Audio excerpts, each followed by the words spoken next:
We always knew that there were graves here. A First Nation chief told a news conference after over 700 unmarked graves were found at a residential school site for Indigenous children in Canada. Just 1 month before that, the remains of over 200 Indigenous children were found in unmarked graves near another residential school in British Columbia, Canada's westernmost province. Canadian Prime Minister Justin Trudeau said they are a shameful reminder of the systemic racism, discrimination and injustice that the Indigenous people have faced and continue to face. Why did such schools run on for more than 100 years? What kept the atrocities in the dark for so long? I'm honoured to be joined by the chief himself, Cadmus Delorme, of the Cowessess First Nation from Regina, Canada. Mr. Delorme, thanks very much for joining us today. Thank you very much. Let me give people a rough timeline of the recent discoveries that I was talking about. Since May this year, over 1,300 remains or unmarked graves were found in Canada. On May 27th, the remains of over 200 Indigenous children, some as young as 3 years old, were found in unmarked graves on the grounds of a former residential school in British Columbia. On June 24th, the Cowessess First Nation says it found 751 unmarked graves at the site of another former residential school in Saskatchewan. On June the 30th, the remains of 180 people were discovered in unmarked graves on the grounds of another such school near Cranbrook in British Columbia. And on July the 8th, more than 160 unmarked graves were found by the Lakut tribe in their grounds and foreshore. It was the fourth such discovery this year. So, Mr. Delorme, the discovery involving your tribe was the biggest so far. What do we know about these graves in Saskatchewan, and who do they belong to, for instance? How many were children? Thank you very much. So we use penetrating radar system, and we went over 44,000 square meters. And so we call this phase one. In 1885, the Roman Catholic Church, led by an archdiocese, arrived on our First Nation. And in 1898, the Merivale Residential School opened its doors on Cowessess. Children were forced to go to this residential school until the 1970s.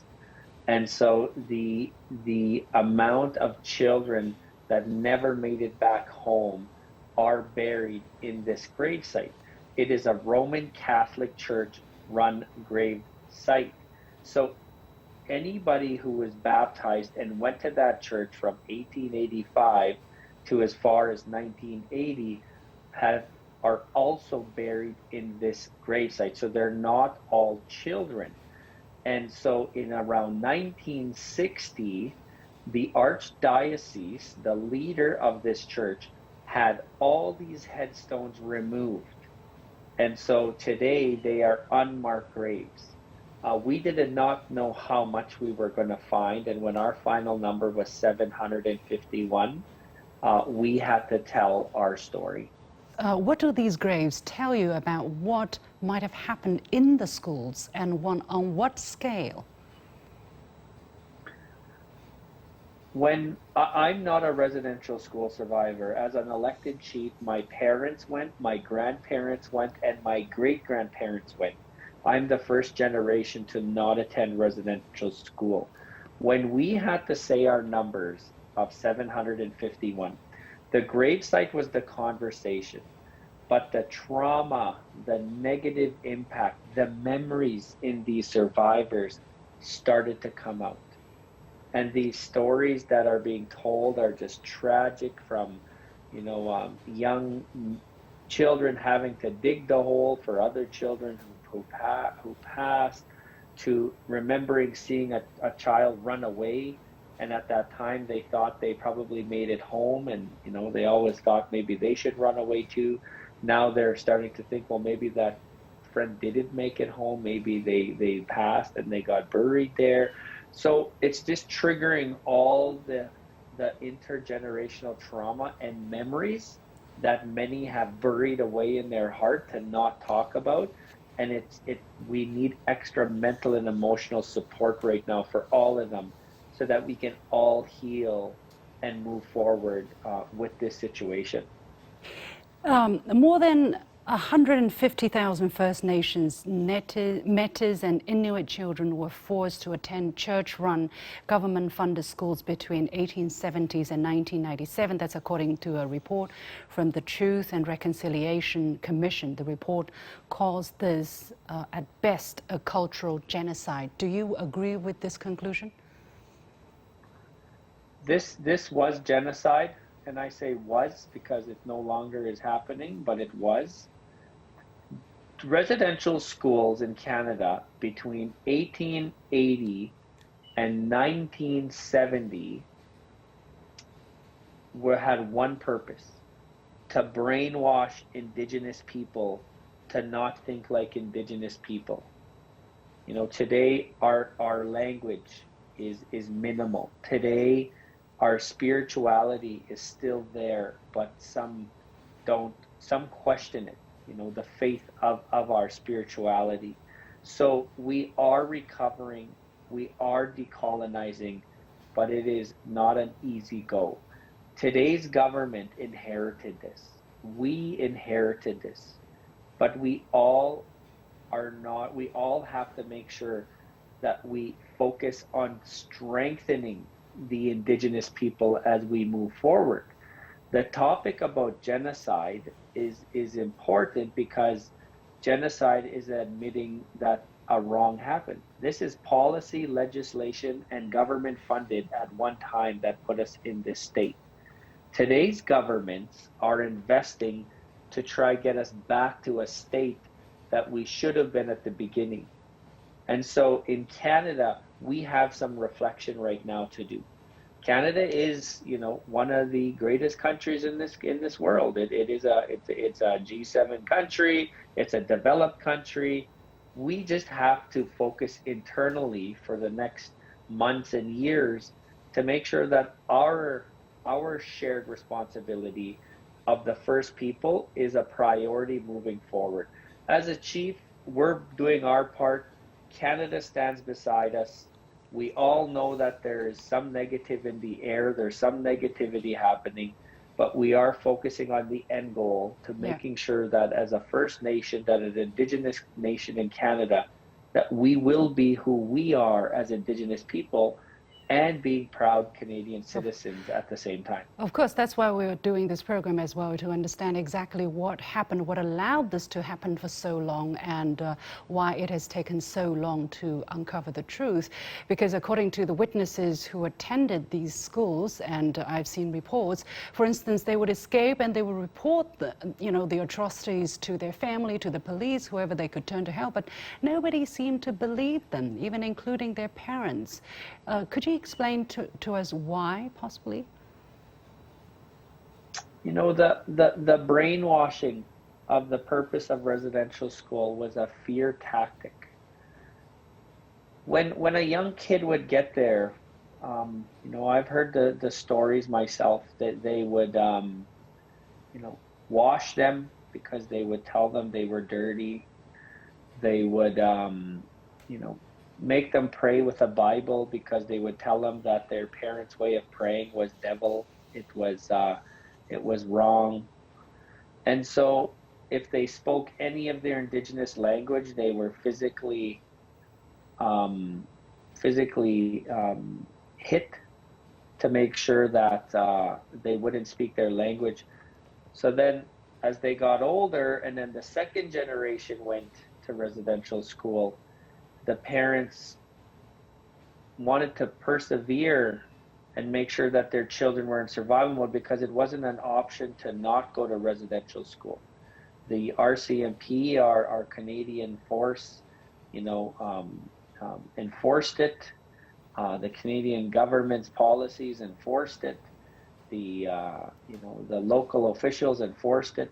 So it wasn't an option for certain times, and I'm talking from 1880 to 1970. Like, I'm not talking 2000. We're talking at a time when, you know, this was enforced, and so that fear of don't speak indigenous language was there to keep survival mode. And so, that is why today, and that's why, your comment and your research that you're sharing as, why it was so, why would we just allow it to happen? As a generation today, I do learn that at one time it was really tough to not make it happen because you really didn't have too much support to not go. In 2015, the Truth and Reconciliation Commission, or TRC, urged 94 calls to action for governments at all levels. However, only 8 seem to have been completed. That's according to a 2020 update by the Yellowhead Institute, which supports Indigenous people's rights. If that is the true case, why didn't these actions attract wider public attention at the time?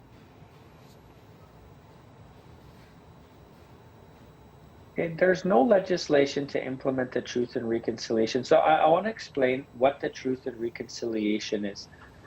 So after all these 100,000 residential school survivors told their story, these 94 calls to action were given in 2015 to governments to implement, to social clubs, to individuals. Anybody who is a proud Canadian or friend of Canada should implement these. So within one generation, we can move past the intergenerational trauma that many Indigenous people live with today.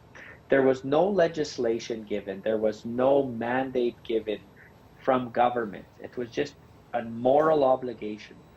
And, in Canada, sometimes, accidental racism, ignorance still continues, that old tough attitude, well, get over it, that was the past, and so it's not that easy. Like it is intergenerational trauma. And so now with the gravesite findings, this is now Canada opening their eyes, saying, okay, we do have to take this a little more serious, which is a great thing, because for years and decades, many Indigenous people, including myself, have been educating everybody, saying, we're not asking for pity, we're asking for understanding, let us heal, but we can't heal alone. You have an obligation as well. We all have to reset our compass just a little bit so that we can move forward and our children could be believers, and that there's no inequality just because of past policies and legislation.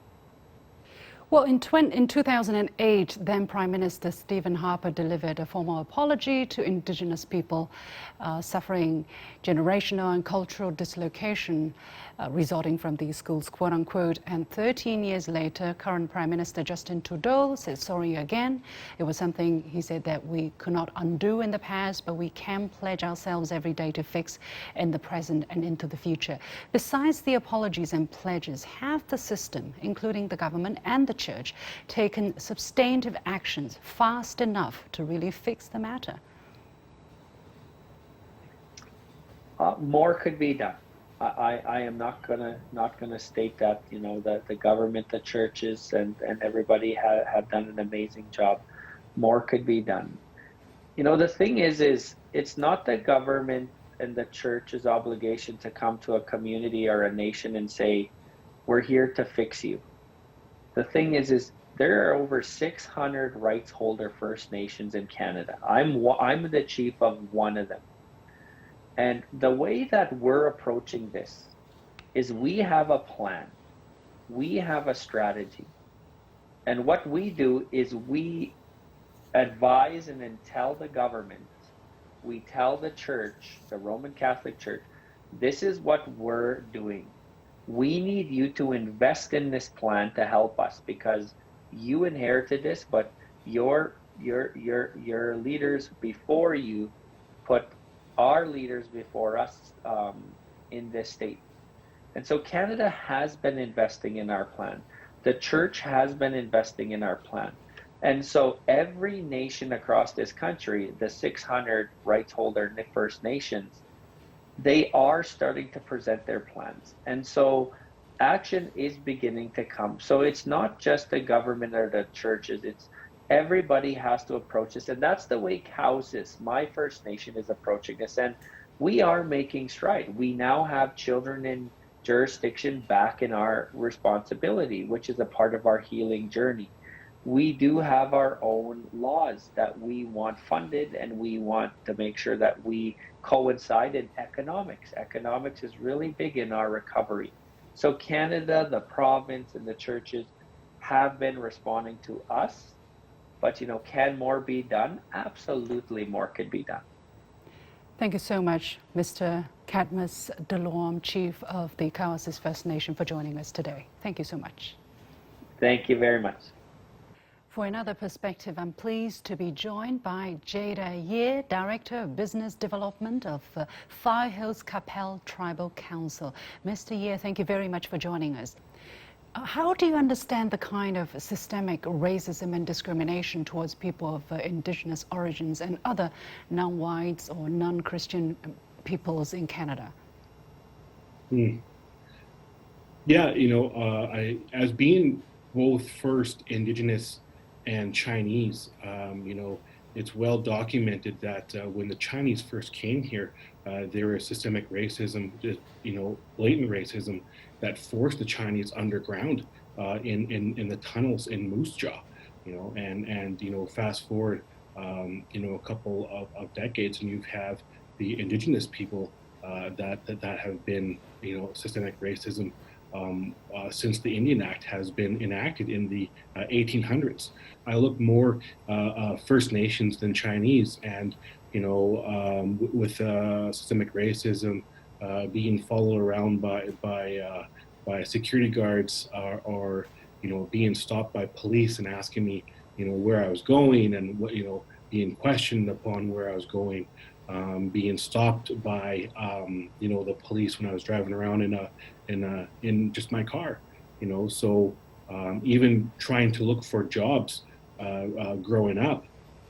I specifically remember when I was trying to look for a career in high school, my guidance counselor told me just because I'm indigenous, there's really only two jobs for me, which was police and military. Why these schools were allowed to run for over 100 years, and it has taken so long after the 1970s, when the schools were closed, for the kind of atrocities that were committed in these schools to eventually come to light. And finally, because there have been reports all the time about children being abused and so on and so forth. Have you thought about the reasons behind the failure of the system, or in the system, to address the cultural genocide earlier and more effectively? I have those questions too. We as Indigenous people still have those questions as to why were these schools first started? What was so wrong about our culture? And it was only until a couple of years ago where non-Indigenous and the government and the church were finally willing to talk about this, but only to a certain extent, because when we talked about, we knew about these mass graves for generations. We knew, and we talked about them, but nobody wanted to listen to us. But now, with, you look at Cowessess with the 751 unmarked graves, now they are forced to look at that and to have that difficult conversation. Many thanks to Chief Delorme and Jada Year for bringing us their first-hand perspective. You have been watching The Point with me, Liu Xin. Stay with us as I will talk to a media consultant, a former journalist who reported on these atrocities decades ago. Stay with us.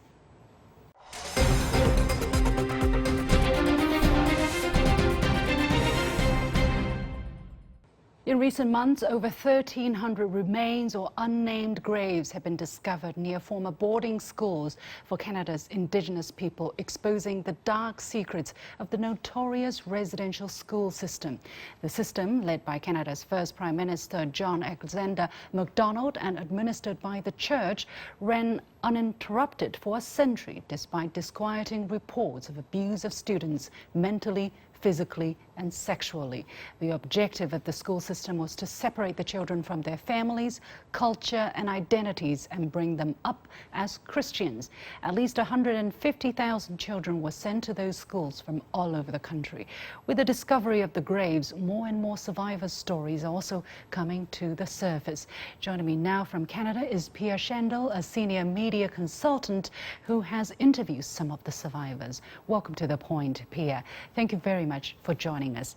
Now, help us understand, from when to when did you do such reportings, and what were your main findings through your interviews? Periodically, I would have the ability to interview on air a survivor. It would be if someone I knew was able to put us together. It was not in a formal sense, but every time I was able to speak with a survivor, it was always the same story. It was devastating to listen to it. 7 generations of indigenous families were so deeply impacted by this unfortunately very successful attempt to take the Indian out of the people, an attempt which was jointly undergone by our government and primarily the Catholic Church, but also the Anglican Church and other Protestant churches. But you might wonder, why have we not heard the stories of the survivors to the degree that this discovery of unmarked graves has brought to the fore? Mm-hmm. As far as I can tell, it's fear and shame. These little children, sometimes as young as 3 and 4, being unceremoniously ripped from their families, told they cannot speak the language that they speak, they cannot practice their culture, and these little tiny little people were put into these prison-like atmospheres where they were severely punished for any Indianness that they might exhibit.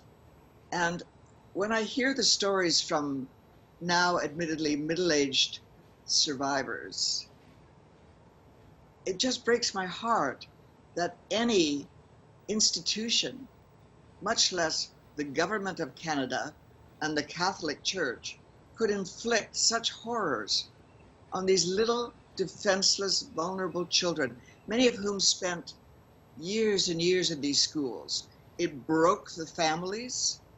It caused 7 generations of these children to grow up without any understanding of family life, of how to be a parent. And we wonder why, in modern times, the idea of the drunken Indian or the, loser Indian caught hold in society. When I came to Canada with my family from Europe at the age of 3, I remember Klondike days and lots of First Nations interaction with our white community, and it was a point of respect. They would appear in their beautiful regalia, and we would dress up as Klondike people, and it was fun. We had no idea of the cesspool of pain that these indigenous people were trying to stay above, were trying to succeed in life after being broken as children. When you were doing these reports, and you were talking about this on TV, right? It was not some inconspicuous, little columns in some difficult to find publication somewhere. Did you have any difficulty publishing these stories, airing these stories, and what were the impact? I mean, people saw it. The government must have saw it, and the indigenous people must have saw it. What happened to these reports? What were the reaction? Well, first of all, they were radio, not television, so the impact was less. I was never able to get survivors to go on camera, which was an important distinction. The shame and the fear, but on the radio, I could get them to speak on a personal basis. Of course, I would receive feedback and comments from listeners that were sympathetic and shocked and so on. But there was never any sense that institutions should be examined, criminal investigations should be begun, or even that these dear people should even be taken seriously. It's not that people didn't believe it. They thought maybe they were exaggerating, or that was another time, another place, who cared? It was, I think a great wrong was done. But again, 7 generations of First Nations people impacted by this massive culling of the children, breaking the bonds of love and confidence. So not only are these children in these schools getting an inferior education, being utilized for labor, beaten, abused in many unspeakable ways, but meanwhile, in our non-Indigenous schools, the story was never told. It was always presented much as though the Prime Minister and the archbishops and everybody wanted it to be, that these were not civilized people, and we were so kindly presenting them with an opportunity to become civilized.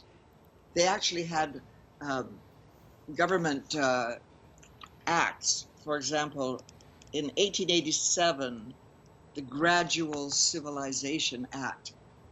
In other words, we must gradually civilize these uncivilized natives. What a difference from how people view First Nations today when they look to them for some return to the spiritual concepts that they had before they were so unceremoniously wiped out. Thank you so much, Pia Shandel, joining us from Canada, a former media consultant who has reported on the atrocities committed on these former residential schools. Thank you very much. And that's it for this edition of The Point with me, Liu Xin. As always, you can follow me on Facebook and Twitter using the handle Liu Xin in Beijing. Thanks for watching. You've got The Point.